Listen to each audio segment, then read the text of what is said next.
তো গাইস, তোমরা এখন যে নদীটি দেখছো এই নদীটির নাম হচ্ছে গঙ্গা নদী। এই সুন্দর নৌকা বাঁধা নদীর ঘাটটি কোথায় আজ আমি তোমাদেরকে জানাবো। আমি এখানে গঙ্গা স্নান করতে গেছিলাম শিব চতুর্দশীর দিনে, অর্থাৎ শিবরাত্রির দিনে।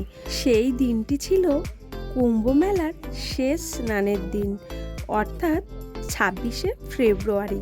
এখানে আমরা আগেও অনেকবার গেছি।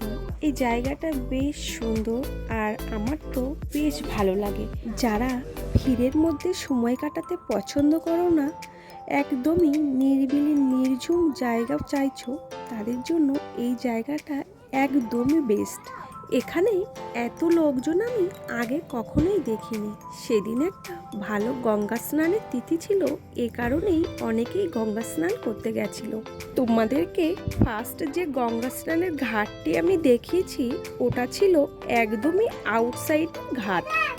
এই সাইডে আরও একটি গঙ্গা স্নানের ঘাট আছে, ওটা সাইডে ঢালাই দেওয়া ও সিঁড়ি বানানো আছে। সবাই মিলে খুব সহজে সুন্দরভাবে নেমে গঙ্গা স্নান করতে পারবে। সেদিন গঙ্গাতে ফুল জোয়ার আসার আগেই অনেকেই এদিকে ওদিকে নেমে স্নান করছিল। ফুল জোয়ার আসলে কিন্তু এদিকে ওদিকে নেমে স্নান করা যায় না। আর এটি হচ্ছে সেই ঘাটই, এখান থেকেই সবাই নেমে স্নান করে। আর এই যে দেখছো গঙ্গার ঘাটের সামনেই যে মন্দির, শিব মন্দির এটা। সেদিন আমরা সবাই মিলে গঙ্গা স্নান করে ওই শিব মন্দিরে দুধ গঙ্গা জল দিয়েছিলাম। আমার মনটাও বেশ ভালো ছিল। এটি কিন্তু অশোক গাছ, এই অশোক গাছটির নিচেই কিন্তু শিব মন্দিরটি আছে। তোমরা ওই জায়গাটিতে একবার গেলেই বুঝতে পারবে জায়গাটি কতটা সুন্দর আর শান্ত। এই যে মন্দিরটি দেখছো, এটি কিন্তু হরিচাঁদ গুরুচাঁদ ঠাকুরের মন্দির। ওই যে আইসক্রিম, ফুচকা, পরোটা, ঘুগনি দেখতে পাচ্ছ, ওগুলো কিন্তু অন্য সময় গেলে পাবে না। হয়তো একটা আইসক্রিম বা হয়তো একটা ফুচকা বিকালের দিকে পেতে পারো, কিন্তু সব সময় কিন্তু এগুলো পাবে না।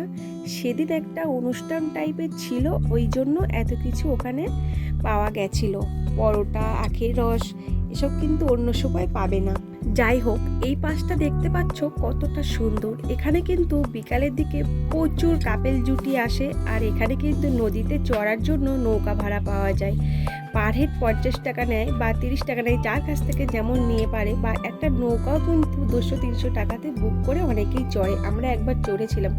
তো এই সাইডটাতেও দেখতে পাচ্ছ এখন পুরোপুরি জোয়ার এসে গেছে, তবুও অনেকেই গঙ্গা স্নান করছে। এখানে বিকালের দিকে বেশি সুন্দর লাগে, কারণ সূর্য যেন বেলা শেষে এসে একদমই নদীর কোল ঘেঁষে ডোবে, এই কারণেই বেশি ভালো লাগে।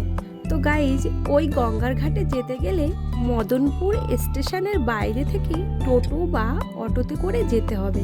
কেউ যদি বাইক বা 4 চাকা নিয়ে যেতে চাও তাহলে যেতে পারবে। ওখানে যাওয়ার জন্য সুন্দর একটি রাস্তা বানানো আছে। এই যে গাড়িগুলো দাঁড়িয়ে আছে, এই রাস্তাটি গঙ্গাঘাটের ওইদিকে গেছে। রেলগেট পড়েছে, এই কারণে আমরা সবাই দাঁড়িয়ে আছি। আমরা গেছিলাম স্কুটি নিয়ে।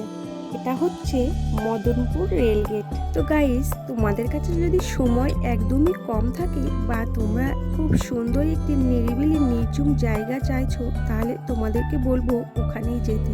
বিকালের দিকটা তো অনেক